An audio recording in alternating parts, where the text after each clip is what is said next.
3 ways we unconsciously sabotage our relationships and how to stop. Love never dies a natural death. It dies because we don't know how to replenish its source.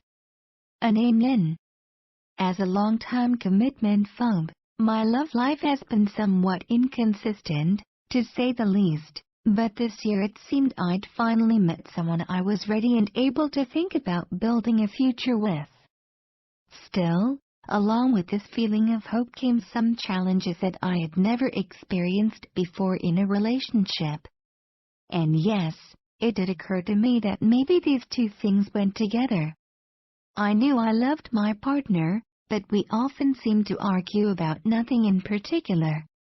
This was bewildering to me. I really couldn't understand what had gone wrong. But, thanks to her patient reflecting to me, I recognized how I was contributing to this pattern, and why I needed to alter my own attitudes and behavior rather than blaming my partner and expecting her to change. I began thinking about all this because it was frustrating to get into a shouting match but not be able to remember what had kicked it all off, only to realize, at the end of it, that we could both have used that time in many more enjoyable or productive ways. I was sick of feeling stressed about it all, so when the opportunity came up at the local community center, I took a mindfulness class. My expectations weren't that high, to be honest, but I was ready to try anything. One challenging exercise was to take a step back from reacting when things got heated between us so that I could see more clearly what was actually going on, what I was doing to fan the flames, and some ways I could change. One bad habit, I discovered, was how I would often interpret what my lover had said to me in the most negative possible way. If she told me I seemed tired, I'd worry she was saying I wasn't as good in bed. Or, if she said I was looking healthy, I'd think she meant I was putting on weight. I had been too ashamed to actually share these thoughts with her, to see if what I was hearing was what she actually meant. But finally, I couldn't avoid it any longer. So I plucked up the courage to share these vulnerable feelings, only to discover that I was creating almost all that negativity in my own head. I realized that my interpretations stemmed from my own low level of trust and self-confidence, and that I needed a lot more reassurance from my partner than I had been willing to admit. I understood how, because of my history, including the strained relationship I'd had with my parents when I was a child, I found it hard to accept love, even from the person I was closest to. This was hurtful and frustrating for her, and it was making me miserable. In a strange kind of twist, I was nervous about being happy, even though it was what I wanted, because that meant the risk of being hurt and disappointed, as I'd been in my childhood.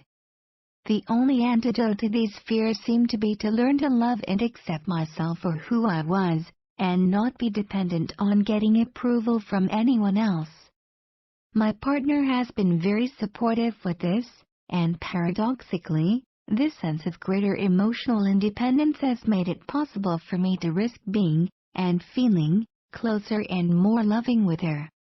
After reflecting more on the roots of conflict in our relationship, I identified our 3 main types of communication and saw how confusing them could easily create a mismatch between the intention of what we were saying to each other and how the other interpreted it. This often led to an argument, which was nothing more than 2 people with different perspectives each pointlessly trying to convince the other that they were right, a futile pattern that we're both keen to avoid. You might recognize some, or all, of these. If so, what I learned about how to diffuse them might work for you too. 1.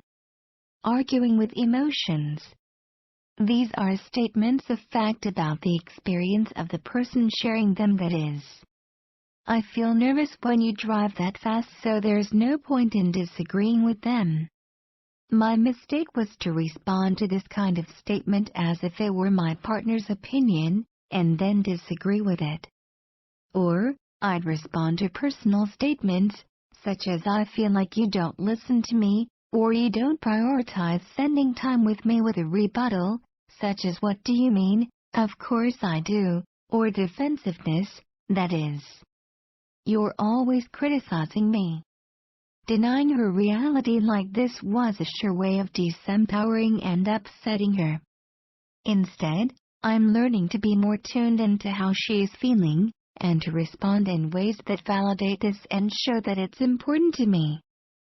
So now I might respond with, "I'm sorry you feel that way. Can you explain more? Or is there anything that I could do differently to change this?" Then I'll try to act on any response she has given me. This listening and hearing builds a bridge of trust between us, rather than the wall I used to put up, and makes it much easier for us to find compromises and solutions. It changes from being a zero-sum conversation to a win-win. If you ever deny your partner's feelings, take a step back before responding and get curious instead of defensive. It's not easy, but validating each other's emotions creates an atmosphere of love, care, and understanding. 2. Stating opinions as facts. The trouble was, we both used to express opinions as if they were facts, the underlying assumption being that one of us was right, and therefore, anyone with a different point of view was wrong. Now, I appreciate and accept that my partner and I can have different perspectives on anything, and neither of us is necessarily more right. I can accept and enjoy our differences rather than being threatened by them. Formerly, my partner would express opinions like "You're being selfish," or even "You work too much," to me as if they were facts. It was hard for me not to feel judged and criticized. If she insisted, this led to angry denials. In a perfect world, she would always recognize that these are opinions. But it's a fact of life that I can't control what she does, only how I respond to her. So now I try to understand where she's coming from and why, rather than just reacting, and if I can't, I ask for an explanation. Try to recognize when you are stating opinions as fact, or trying to make your partner wrong. Communication goes a lot more smoothly when neither person feels judged or criticized. 3.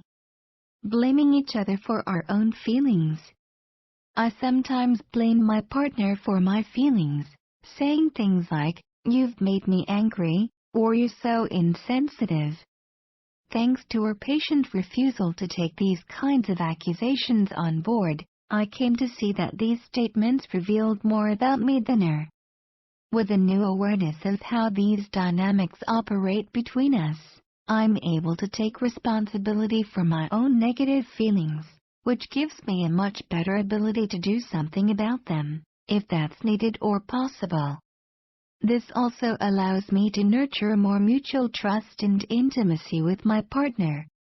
When you're about to blame your partner for how you feel, step back and ask yourself, how would I respond if I took responsibility for my feelings instead?